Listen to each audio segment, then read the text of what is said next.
Welcome, everyone. I'm Joanne Geer. I am the co-founder and executive director for the Westchester Biotech project, and we're going to get our roundtable started now. First, I'm going to let Michael Welling, would you like to say a few words? Absolutely. Thank you very much, and welcome, everybody. This is really an exciting conversation we're going to be having today. And when we embarked on this journey that is the Westchester Biotech project, our sort of expectations were we were going to bring together some like-minded individuals and sort of share and exchange some ideas. I actually never thought that we were going to find ourselves at the center of what is a true grassroots effort of building a biotech cluster. I don't want to say from scratch, but certainly from the early stages.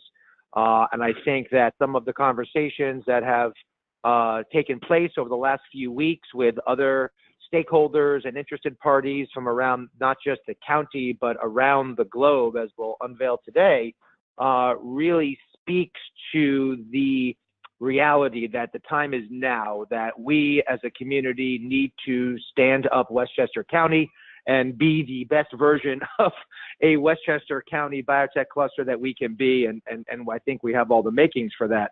So we are excited to have leading the way today, Steve Wray, who will help us sort of get through our infancy here and figured out how we can become mature players in the space. And of course, our good friend and chair of the Westchester Biotech Project Europe, Philippe, who really represents what we have been saying all along here, and that is that Westchester, while we are a county, we have international reach, and even today we are doing and collaborating on an international scale. So I am excited today because this really speaks to the core of our mission and our goals, and I will turn it over from there. Thanks, Michael. So I'm going to just share a little bit about us. I know almost everybody here knows a lot about us already, but we really appreciate you being with us today, and certainly appreciate our speakers. I want to just share with you how we're going to spend our time, and definitely everybody on the call will have an opportunity to speak. First, I'm just going to talk about us a little bit. We describe ourselves as a borderless initiative. We really are focused on bringing together researchers, engineers, and data scientists, as well as the surrounding infrastructure required to get new ideas through the process to patients. We are cross-silo, we are cross-cultural, and you'll be hearing a little bit and a bit about our initiative with Philippe Salphati in developing the Westchester Biotech Project Europe. We are on all the social media. You can reach us every which way. All this is on our website, but I'd just like to show you we're doing our job to get the pipes moving. Some of the programs that we are doing on an ongoing basis include annually our Innovation and Research Symposium. The first one was a year ago. The second one was in June. The next one will be in March, and that'll be at Westchester Community College. We'll be following up on that. We did our first rare disease symposium last summer, and we'll be looking forward probably next summer to do an update focused around the potential development of a rare disease research hub in Westchester. The Tauopathy Colloquium with Burke Research Institute is being developed now for 2019. And then on an ongoing basis, we have a Young Investigators program that focuses on helping early career scientists, so sort of first 15 years of a science career from postdoc era to PhD postdoc era to about age 40, including opportunities to come together as scientists to do science and to address questions, but also to think about career issues and entrepreneurship and so on. The Consortium on Translational Research in the Microbiome is an international group that is housed at the Institute for Life Science Entrepreneurship at Kean University in New Jersey and CUNY, the City University of New York system. And you're going to learn a little more about the Westchester Biotech Project Europe initiative in a little while. we certainly appreciate all of the many partners and collaborators and alliance partners and community partners that have made our work possible. And thank you to those of you who are representing these groups. So in a moment, I'm going to hand over the screen to Steve Wray, who will introduce himself to you. And I just want to share with you, Steve is going to present to us for about 15, 20 minutes. And then if you have questions, please put them in the chat box.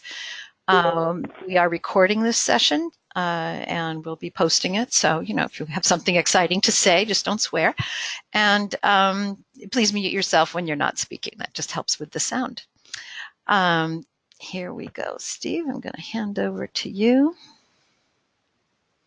Okay. So what we'll do is after Steve presents, then we will invite everybody around the table to introduce themselves and discuss anything you learned that you'd like to discuss further.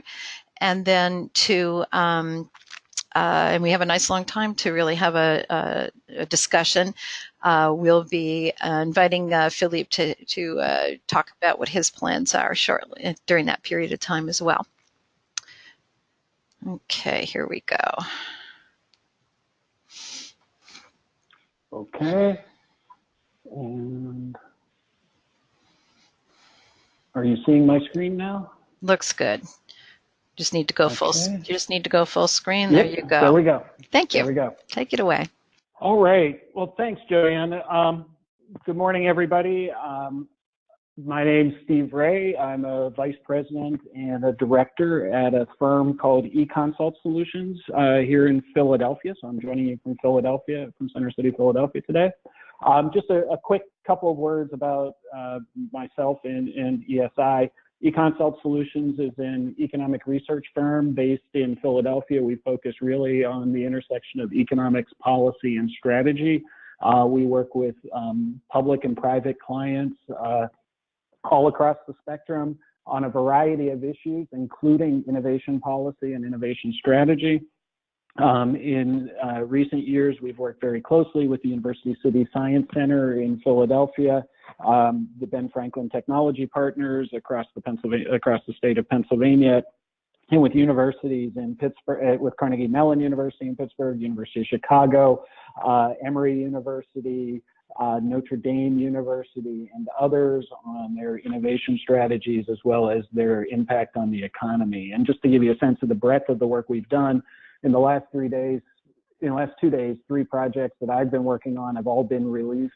We did a global smart cities initiative that looked at 136 cities around the world and what they're doing with technology to improve the lives of their citizens. We just released in partnership with American Express an impact of small business in America. And then with Cognizant today, we are releasing an index on jobs of the future, looking at kind of digital and advanced technology and how it impacts the workforce. So we're a broad firm, but we also have strong specialties. I came to EConsult a year and a half ago from an organization called the Economy League of Greater Philadelphia, which is a regional civic organization here in Philadelphia that focuses on business and economic competitiveness for a world-class region. A lot of my background has been with innovation, working with universities and others to really grow our economy. And I focus on kind of the intersection of innovation and civic strategy and how that works with regional competitiveness. And when as we'll discuss today, when you're building a cluster, it really is, there are the hard things that you can do, and then there are the softer things. The things that are about the connections and the collaboration that have to happen. I've experienced them both, and so that's what we're going to talk about. If you look on the left-hand side, a little bit of an overview of what I'm going to try to present today. We're going to go a little bit overview of what is a cluster and cluster development and how do you do it. We talk about the biotech, and I'm going to say biopharma cluster because they kind of overlap, and we can talk a little bit about the differences and what that means. We'll talk about 4 keys to cluster development and then the keys for Westchester as it tries to develop its cluster. And then we're going to have plenty of time for Q&A And as Joanne said, please feel free to post questions. Actually, Joanne, I don't see those questions right now up on screen, so I'm going to walk through and then we can get to them at the end. Does that make sense? Absolutely. I'll be paying attention. You just tell your story, and then we'll broaden it out. And feel free, if it makes sense to jump in, I'm always open to that too, Joanne. So thank you very much. Well, you know what? Since you said that, can I just jump in with one thing?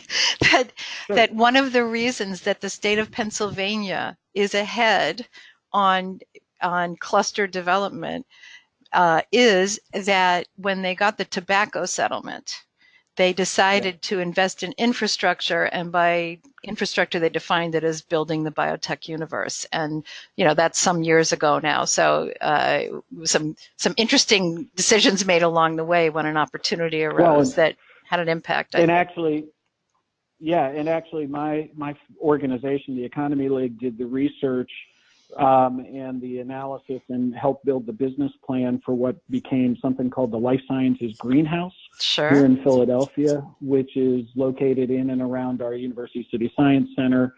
And the greenhouse has been an impetus in helping to promote entrepreneurship and growth in the life sciences. And so the Life Sciences Greenhouse is something of a virtual incubator that helps to direct the resources that came out of the tobacco settlement into companies and research to help support the life sciences growth here in Greater Philadelphia. So yes, good point, Joanne, and well said.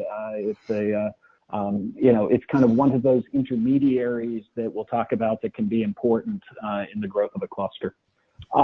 So what I wanted to start out with was just a little bit of an overview of clusters and where they come from.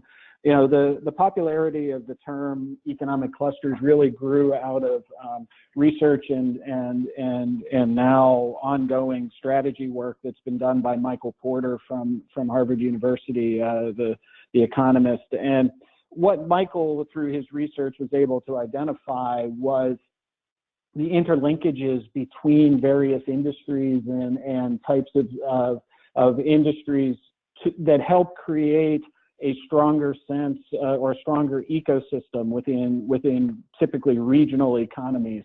And if you look at the kind of bubble charts over to the right, what you see are the linkages and the connections. The darker the line, the stronger the connection between the various sectors. And these are all makes sectors of the economy.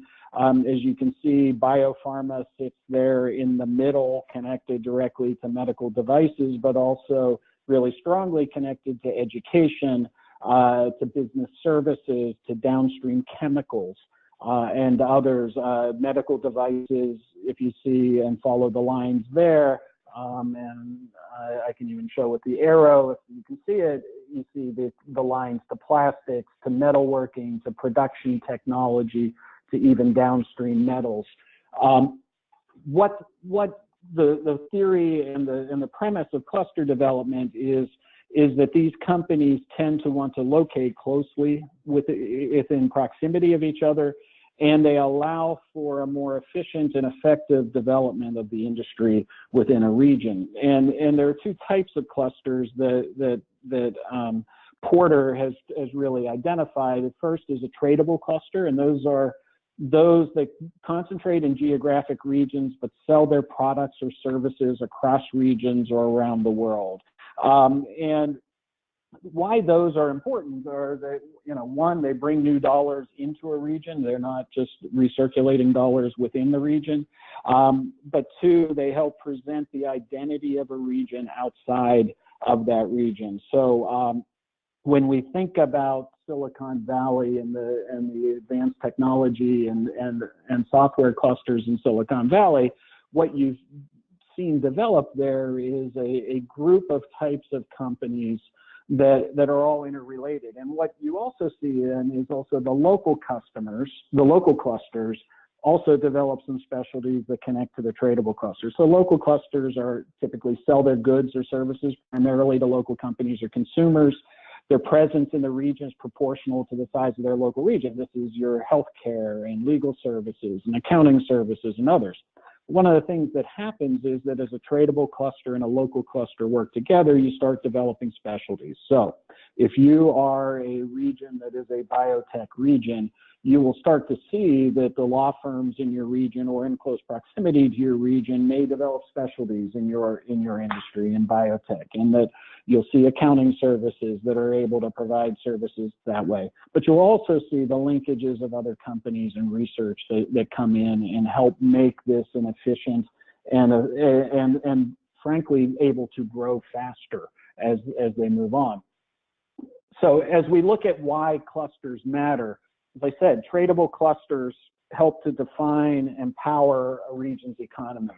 Oftentimes there's a history to why that cluster is in a place. With tradable clusters are not, can be anywhere. There's often a history though. So when you look at this map and you see some of the various clusters that have grown, Seattle with a cluster in aircraft equipment and design and metal fabrication, well, it was no accident that Boeing was the starting point of that cluster in Seattle. And the fact that Boeing was headquartered in Seattle helped develop a cluster that grew around that. Similar, when you look at Los Angeles and entertainment, that's all around Hollywood. And so the entertainment cluster that has developed there has grown. And what you end up with are a lot of specialties that go in there. You have defining companies, you have a concentration of resources, and in particular, as your region gets known for that, you also have the ability to attract talent to that region and develop talent within that region. As you look to the right and you see some of the regions and the cluster sectors that they're focused on, there aren't really a lot of surprises, and you can probably go back and trace to the company or the history. I mean, Detroit and auto equipment and parts, we all know where that came from. What Minneapolis and cardiovascular equipment and services, some of that goes to the Mayo Clinic and some tying back to the Mayo Clinic. So when we think about clusters and we think about regions, you start to get a sense of how do you identify your region. So your region, Westchester County, sits really in the New York City region, which is strong with financial services, advertising, publishing, and multimedia. But you're also adjacent to New Jersey and Philadelphia. New Jersey, what we would call the Pharma Belt, and where that strength is. New York is kind of a world unto its own in times, and your metro region is a world unto itself. And in fact, while these are the key clusters that are identifiable, you're big enough that you have clusters in all of the different areas. But when we talk about biotechnology, the two regions that really stand out for biotechnology are Boston and Silicon Valley. It's where the venture capital flows. It's where the talent has been, and it's really where the concentration of companies have been. Everybody else is really trying to pick off some of the growth that has come from there, and also see what they can develop based off of their own assets and their own strengths. I think one of the things that we're learning as we look at these clusters, one thing that does happen when you get too specialized and you get too successful is you also get expensive. And both Boston and Silicon Valley are facing some of those challenges as they do that. There's no accident. The other thing that I would point out as we look at Boston and Silicon Valley on this map, you see biotechnology, you see the other big thing that's a part of that is venture capital. Biotechnology are capital-intensive companies. The presence of venture capital and the strong presence of venture capital in both Boston and in the Valley have helped really to fuel those areas. That's going to be one of the keys as you go forward. Finally, as we think about clusters, the tradable and the local clusters really intersect in your regional economy because clusters happen in a place. You have the place of business, the home for employees, as that, the impact of a biotechnology cluster on Westchester County is not because you're going to sell all of your products in Westchester County, and while some will be sold there and some of the benefits will go to the residents, the real benefits for the county And for any specific region where a cluster is benefited is the spending of the companies, the spending of the employees, and the development of the resources that go along with those. So when you develop a strong cluster in a region, what you're able to do is take advantage of the presence of a large company and the spending that they will do with supplier networks. Our firm did a project in New Jersey that really looked at the impact of clusters on local economies. And what you see is that the spending from that company goes to Main Street through the spending of the employees that are employed there, but also through the supply chain network that you develop as you build your business. Some of that supply chain will be within the region, some of it will be outside the region. So from the perspective of regional economic development, why do you want to cluster? Well, one, it helps define your region. Two, it helps you attract really what I would say is defining companies. You either grow or you can attract them. And three, you're able to build an ecosystem within your region that really feeds on itself and is able to build new companies as you go forward. So let me keep moving on to the next and talk a little bit more in specifics about the biotech and biopharma cluster. And I really like these charts. And the three charts before are from the U.S. Cluster Mapping Project, which Porter's team out of Harvard has developed. And this is a great graphical description of how a cluster works. And this is looking at perhaps one of our strongest clusters in the country, the Boston Biopharmaceuticals cluster. But you could take this same map. Joanne and I were talking about this before everybody joined. You could take this same map and say, how would we put Westchester County's assets into maps like this? So at the center of the map, you have really the core companies within the cluster, the defining companies, biological products. For biopharmaceuticals, they make either biological products or biopharma products. So these would be pharmaceutical companies or other biological companies that go along with that. They are closely tied to and need to have close to them teaching and specialized hospitals and research organizations. The research organizations end up providing the ideas and the fuel that help create the products. The teaching and specialized hospitals are the places where you can do the clinical trials and the tests that help prove the point of your product. As you look over to the right-hand side in the red, you see the specialized business services, specialized risk capital, and specialized research service providers. When you're talking about a organization, when you're talking about a biopharmaceuticals cluster or a biotechnology cluster, it's highly specialized businesses. So the business services, the risk capital, and the research service providers that support them need to be as specialized and have the talent and the structure that goes along with the companies as well. When we look then on the outsides, in the upper right-hand corner, cluster organizations. These are the civic intermediaries that help provide the glue, that help connect the hospitals, the product developments, the business services. So in Massachusetts, you have Mass Bio, Mass Medic, and Mass Tech, and others that really have helped fuel and support the cluster development in the Boston ecosystem. At the bottom, you have the jet fuel for all of this, which are the educational institutions, the Harvards, MITs, Tufts, Boston U, UMass, and others that help really bring in the ideas and serve as a base.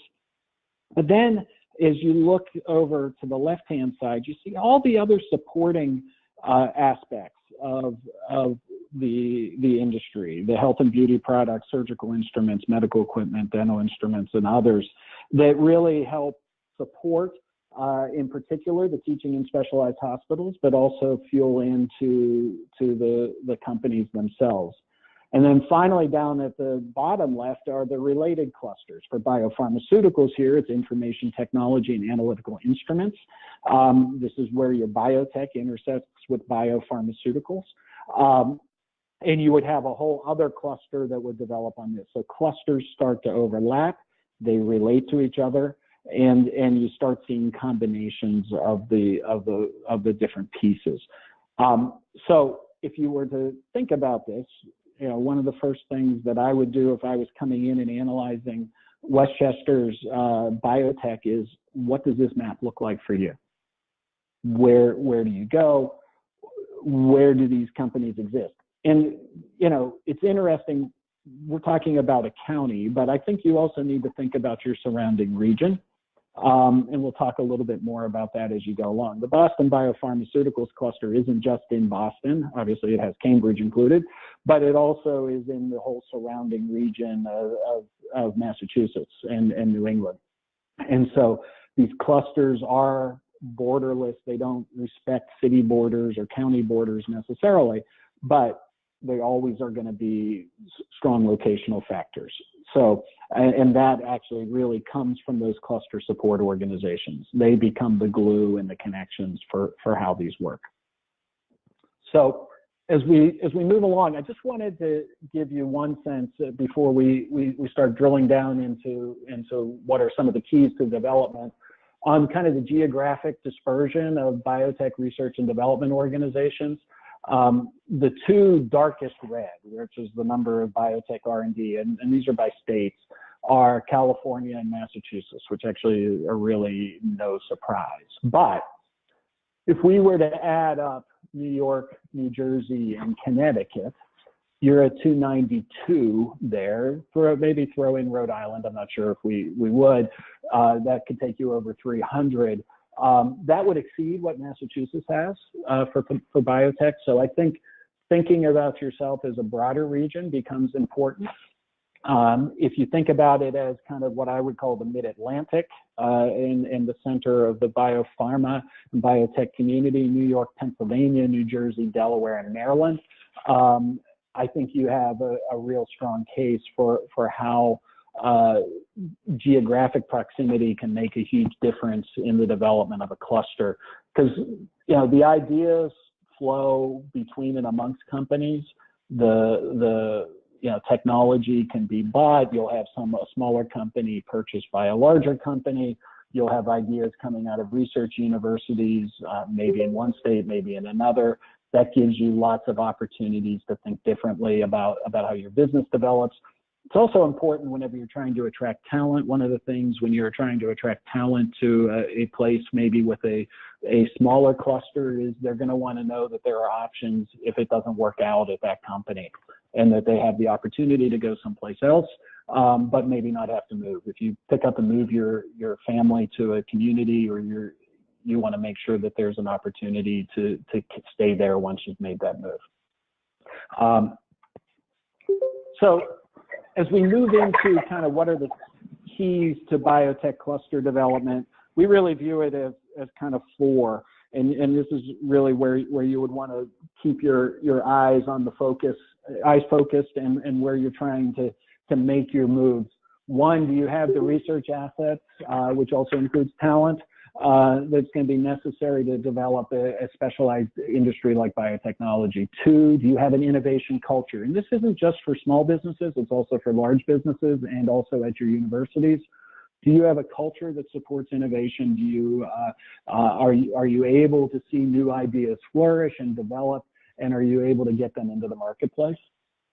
Third is, are you an attractive place? And by an attractive place, do you have the physical spaces, labs, research centers, and others that are needed, but also do you have the infrastructure and the community, and even frankly anymore, the urban environment that young talent wants to live in, that makes your place a successful ability to attract and develop talent? And then finally, do you have the pieces in place to support collaboration? These are those intermediary organizations, but also do you have a collaborative spirit with your local government? Are they welcoming and embracing of the new ideas that can emerge? So let me talk just a little bit about each of those four pieces to biotech cluster development. As we look at research assets, the presence of advanced research institutions in or in close proximity to your region is really an important thing. And when we talk about advanced research institutions, we're talking about universities, but we're also talking about teaching hospitals and perhaps nonprofit research centers. All of these provide both the ideas, the patents, the new technologies, the new developments for the firms and for the companies that you will want to create in your cluster.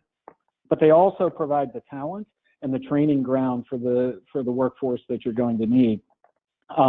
Couple of the ways you can measure the research assets that you have. I mean, one, do you have class 1 research universities? If you were to go back to that map of where is the biotech clusters and where are the biotech companies, one of the things that I always look for are, do you have multiple class 1 research institutions? Do you have multiple universities and hospitals that are receiving NIH grants? Have you developed good relationships between those universities and business? Are they comfortable with technology commercialization? Are they comfortable? Do they create an environment where their professors and faculty and teaching faculty are able to move between business and the academic world? Those are all things that you really want to evaluate and you want to think about. It moves into a little bit and overlaps with that innovation culture, but having strong research assets, but if they're all locked up in the academy, doesn't do you much good. So you need to develop that welcoming environment between and the interactions between academics, research, and business. And the innovation culture, it is important to have a strong startup culture. You want to be welcoming of new businesses. You want to encourage the development of talent and have the resources that help support new business development. But I also think it's interesting to think about startup culture within larger businesses. Do you have that innovation? Are you able to form the teams within a larger business that helps you innovate and develop new products? Because the successful cluster is constantly innovating and developing new products and new ideas that they can either spin off or they can develop further and create new markets and new opportunities. And going along with that are the entrepreneurial support resources that go along with that. In New York State, you do have some great state programs and also local programs that are developing. Here in Pennsylvania. Our Ben Franklin Technology Partnership and as Joanne mentioned, the Life Sciences Greenhouse, and even our University City Science Center all have developed the incubators and funding streams and others that help new products get off the ground, move from idea into company, and then into market. And how you go through the valley of death, how you go through the FDA process. One of the things with biotech and biopharma is you have a much longer startup process for new businesses, and how you get through all of those pieces is an important part, and you sometimes need somebody who's holding your hand as you're going along with that. When I mentioned place, Excuse me, Steve. This is Steve. I'm going to just interject that I love it that you have.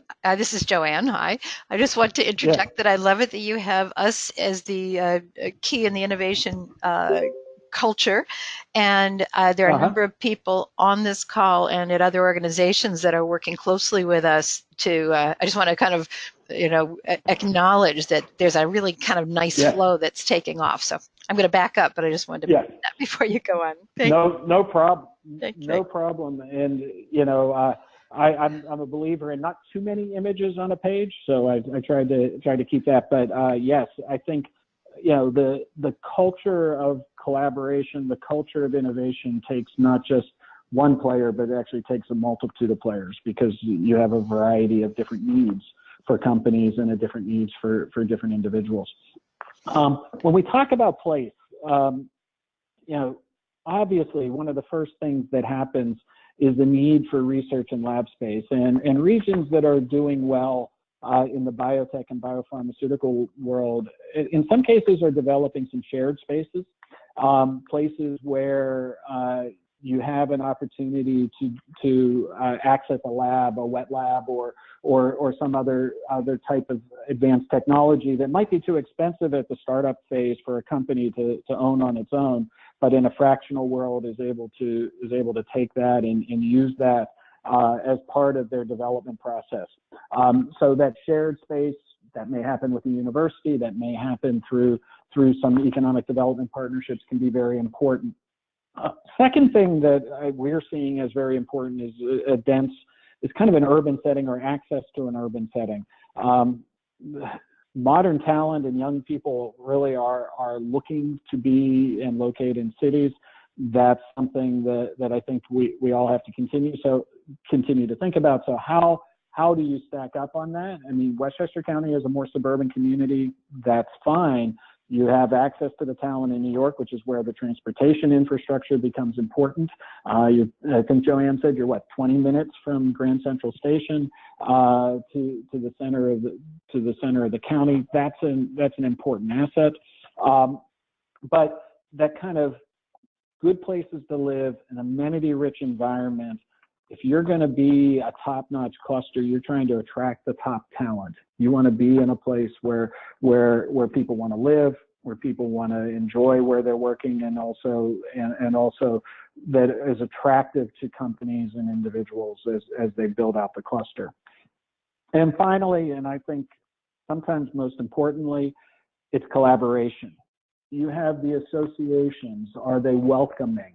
As you build out Westchester Biotech and the Westchester Biotech Project and other organizations, are you welcoming new members? Are you including other parts of the ecosystem? If you went back to that Boston map, are you also adding in the service providers, the funders, the finance companies, the local government, others who are an important part of making this work, of making the hard and long business of building out a cluster,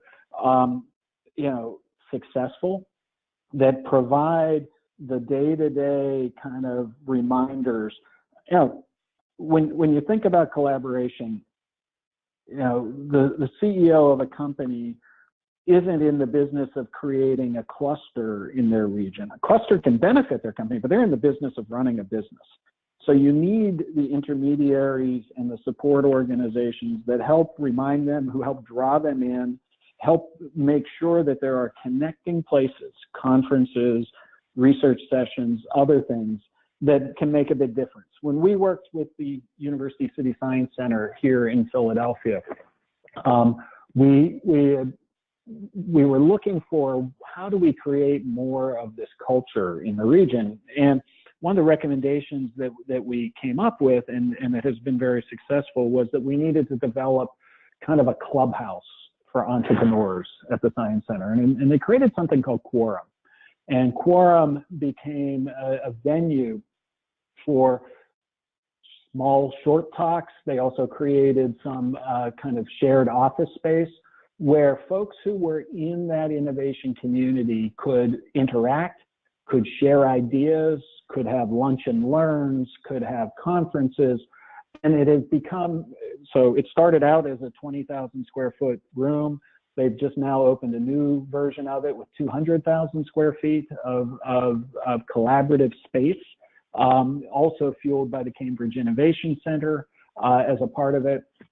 So what you're able to create is kind of an environment and a culture that says, there are other people in this world, maybe not at my company, that I want to meet and that I want to learn from, and I want to be there. And that becomes a real important part of the development of this cluster. So 4 keys to the biotech cluster development. We've also seen this in development around the places in terms of innovation districts. And our firm did some work with Wexford Scientific, which is a developer of innovation districts around the country in partnership with universities, to look at, kind of the differences between different communities. While this was for specific places, University City in Philadelphia, Kendall Square in Boston, Oakland, which is kind of Pittsburgh, University of Pittsburgh and Carnegie Mellon, and South Lake Union, which is the University of Washington, you can take this same sort of ranking system for a county or for the communities in Westchester County. So when we looked at the research assets, we looked at the presence of the advanced research institutions and the access to talent, the innovation culture, the startup culture and entrepreneurial support, collaboration, place, And then finally, we also had cost factors. And I would probably add in for a biotech cluster, the access to capital as the last piece in that. What you can see is different places score well on different pieces of this. Some places are better in partnerships. Some places have more amenities in terms of their environment. But what you want to understand is that your cluster is in competition with other places, and so you need to be thinking about that as you move forward and you think about what you're trying to develop and how you're trying to build that out. So let's talk quickly about Westchester County, and I think this can also lead to to our discussion and Q&A. We have not gone into incredible depth on analyzing Westchester County, but from an initial scan and an initial look, let me give you a sense of where I see it. From an advantages perspective, your geography and where you're located is incredibly important. You have access to the pharma belt, to the capital in New York City, and even frankly, not too far from the biotech capital of Boston. That gives you great opportunities to attract talent, to attract ideas, to build connections, and to build a broader part of the cluster. Westchester County can view itself as being at the center of the largest biotech, biopharma cluster in the world, which is the Northeast United States. Stretching from Washington, D.C. to Boston. You're sitting at the geographic center of that. That's an incredible geographic opportunity for your location. Now, I would flip over to the challenges side. You still have geographic competition. There's lots of choices for companies. There's lots of choices for talent on where they want to go. So you still have to figure out, how do you make Westchester County stand out, because you're a little bit later to the game than some of these places. Now, the fact that Johnson & Johnson started in central New Jersey gives central New Jersey a big advantage as pharma has developed there. Boston has had a biotech industry for a long time. How do you stand out within those games? How you have to do that is to recognize the talent base and the ability to attract talent to the New York metropolitan region and Westchester County. You have a great opportunity there.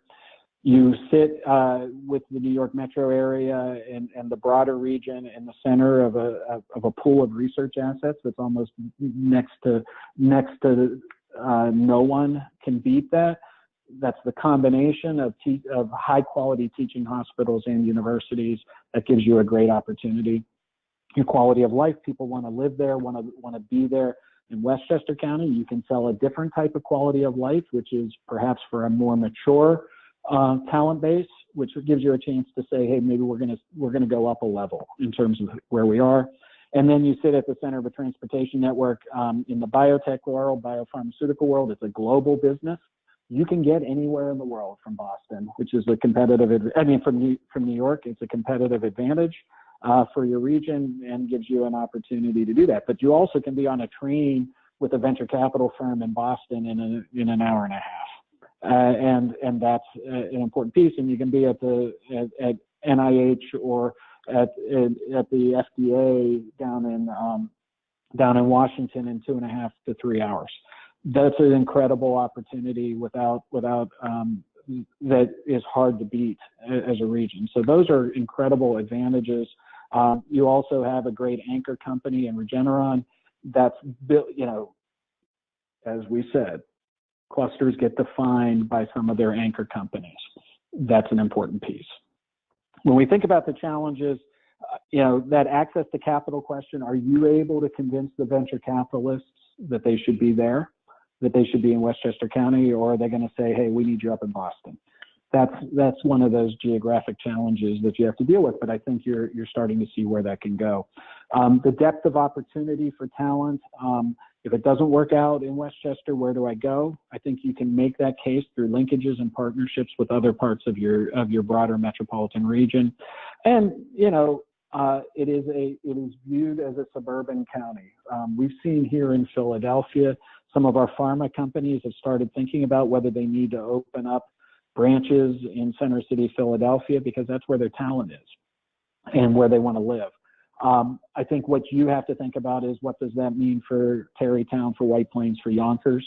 and where are the opportunities, and how are you making sure that these are attractive places to live if people want to have a more urban environment in addition to the suburban lifestyle. So, but here's the important part. You're kind of sitting on the map. On the left is Jones Lang LaSalle has done a ranking of the U.S. clusters for life sciences. Westchester County sitting 10th there, based off of those measures: employment concentration, venture capital funding, lab supply, employment growth, establishments, NIH funding, and other places. That's important. To be on the map ahead of, frankly, even New York City is good and gives you an opportunity. To the right is where the kind of top life sciences markets are, and you're sitting there in that New York metro area. These are metro areas. This is the competition. This is where you're trying to draw talent from. This is where you're trying to compete with for the dollars and for the business that goes along. What I like when I look on the right-hand side of this map is the close cluster of these 4 dots: Boston, New York, Greater Philadelphia, and Northern Maryland, the Baltimore, DC cluster. That's an important competitive advantage. Sitting at the center of that gives you an opportunity to develop this out in a way that not a lot of regions have. So with that, my final thoughts before we really jump into Q&A would be, first, you're to be congratulated on building the collaborative tools and the collaborative network that is necessary to build out a cluster. 2, you're recognizing the assets that are present in your general region and trying to figure out how does that translate to Westchester County, and how do you build a bigger sense of a cluster in your region. And then third, I think thinking about how you relate to the broader biotech, biopharma world, and what your place will be within that. What's your strength, what's your specialty, will be a key defining factor as you develop an identity for yourself.